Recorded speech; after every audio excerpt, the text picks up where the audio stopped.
하이델베르그 교리문답 127문은 주기도문에 있어서 6번째 간구인데요. 마지막 간구죠. 시험에 들게 하지 마시옵고 다만 악에서 구하옵소서. 우리가 주기도문을 할 때마다 이 6번째 간구를 드리게 되는데요. 우리를 시험에 들게 하지 마시고 다만 악에서 구하옵소서. 이 말은 우리 자신이 너무 약해서 우리가 한순간이라도 온전히 설 수 없다는 것을 전제로 하는 그런 기도예요. 우리의 원수인 마귀, 이 사탄, 세상과 육신의 정욕이 우리를 끊임없이 공격하잖아요.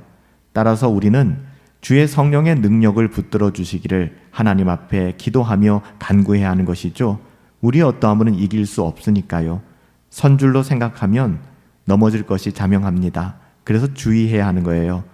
우리의 완전한 승리는 오직 예수 그리스도로 말미암아 우리에게 주어진 것이고요. 그 길을 걸어가기 위하여 경건을 추구하고 거룩한 삶을 애쓰며 주의 도우심을 간구하라는 것이죠. 그래서 주님께서 이렇게 기도하라 말씀하시며 6번째 간구는 시험에 들게 하지 마시고 다만 악에서 구하옵소서. 우리의 삶의 자리에서 시험에 들게 하지 마시고 다만 악에서 구하옵소서, 이렇게 기도할 수 있는 구체적인 기도가 회복되기를 예수님의 이름으로 축복합니다. 우리 스스로의 힘으로는 단 한순간도 견딜 수 없다는 것, 버틸 수 없다는 것 잘 알고 있잖아요. 모두 주를 버릴지라도 나는 결코 버리지 않겠나이다. 마태복음 26장 33절 사도 베드로의 교만함이었어요. 이것은 우리 모두에게 주는 경고이기도 합니다. 베드로는 다른 제자들보다도 더욱 깊은 자만, 교만의 유혹 속에 빠지고 만 것이죠. 우리 또한 마찬가지예요. 우리가 기도하지 않고 말씀 붙들지 않고 내 인생을 살아갈 수 있다라고 생각하는 것 자체가 교만함입니다. 우리는 마귀와 세상 그리고 우리 자신의 육신을 원수로 상대하고 있어요. 끝없이 우리를 공격하고 유혹하죠. 이들 세 원수는 강력한 연합관계에 있거든요. 이 적들은 우리를 강력하게 공격하며 그들의 무기는 거짓말과 속이는 것입니다. 그리고 미혹하고 유혹하는 것이죠. 그들은 이러한 방식으로 우리를 죄의 길로 들어서도록 유혹합니다. 원수들은 우리가 슬픔 가운데 실망하고 낙심하고 절망하도록 우리를 공격하고요. 의심 가운데 불신앙에 빠지도록 우리를 유혹합니다. 그리고 때로는 이 세상의 부와 명예를 추구하게 하고 세상에 썩어질 어떠함이 전부인 것처럼 세상의 노예로 우리를 전락시키는 일들을 계속해서 우리에게 행하는 것이죠. 가장 주된 원수는 마귀입니다. 공중의 권세 잡은 자라고 얘기하죠. 세상과 육신은 그가 부리는 영들이고 군사들이에요. 마귀는 때로는 우는 사자와 같이 달려들며 어떤 경우에는 빛의 천사와 같이 가장하여 성경적으로 성경을 이용하여 우리를 유혹하기도 합니다. 그래서 우리는 끝없이 분별하고 하나님의 말씀으로 우리가 우리 자신을 무장해야 되는 이유가 여기에 있어요.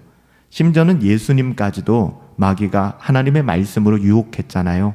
하나님의 말씀을 우리는 바르게 적용하고 있는가, 바르게 분별하고 있는가, 또한 우리는 깊게 생각해 보아야 합니다. 세상과 악한 자들은 우리가 일상생활에서 만나는 모든 기회를 유혹의 기회로 바꾸어 버려요. 우리가 만나는 모든 삶의 자리가 하나님의 나라가 되어야 되고 하나님의 이름이 영화롭게 되어져야 되는 현장이어야 하는데 그걸 바꾸어 놓는 것이죠. 그래서 유혹하고 계속해서 우리를 변질시키는 것입니다. 유혹하고 때로는 위협하며 우리로 부패하게 만들어 놓아요. 우리의 육신은 여전히 죄로 기울어진 성향을 가지고 있기 때문에 우리가 매일같이 끊임없이 오늘날 우리에게 합당한 일용할 양식, 영적인 일용할 양식을 구하며 경건을 추구하고 거룩한 삶을 애쓰지 않는다면 우리는 모두 쓰러지고 넘어질 수밖에 없다는 것이죠. 아니야, 나는 그래도 좀 달라 라고 생각한다 그러면 바로 그것이 교만함입니다. 원수들의 공격은 쉴 새 없고 영적 전쟁은 끊임없이 이어집니다. 이러한 영적 전쟁을 치르기 위해서 우리에게 주어진 방법은 하나님의 말씀을 붙들고 기도함으로 저항하고 싸우는 것이죠. 사탄의 유혹과 공격을 허락하거나 그것에 끌려다녀서는 안 돼요. 악이라고 하는 것은요, 그 모양이라도 버리고 우리가 거기서 멀리 해야 되는 것입니다. 오직 하나님의 나라가 우리 가운데 충만하게 드러날 수 있도록 하나님의 도우심과 하나님의 은혜를 구해야 된다는 것이죠. 이러한 영적인 전쟁은 단지 개개인의 그리스도인들뿐만 아니라 교회 전체를 상대로 해서 치루어지기도 합니다. 교회가 위기를 만나기도 하고 교회가 영적인 딜레마에 빠지기도 합니다. 교회를 향한 유혹은 좀 더 강력한 거예요.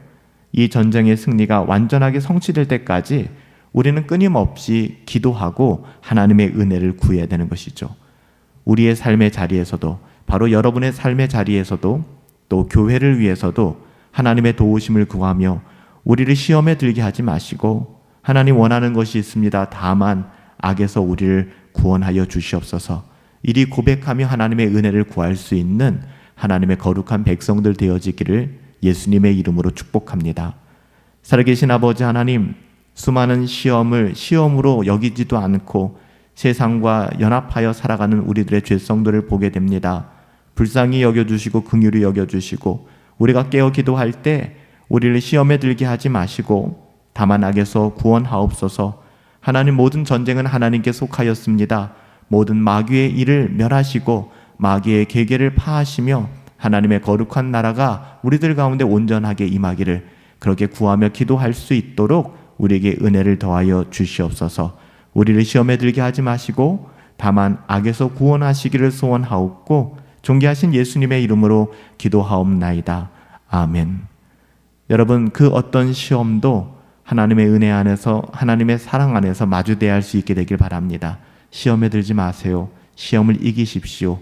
오직 하나님의 나라 안에서 평강과 기쁨으로 여호와를 즐거워하고 기뻐하고 감사하는 삶, 하나님의 자녀되는 삶을 깊이 누리며 살아갈 수 있게 되기를 예수님의 이름으로 축복합니다.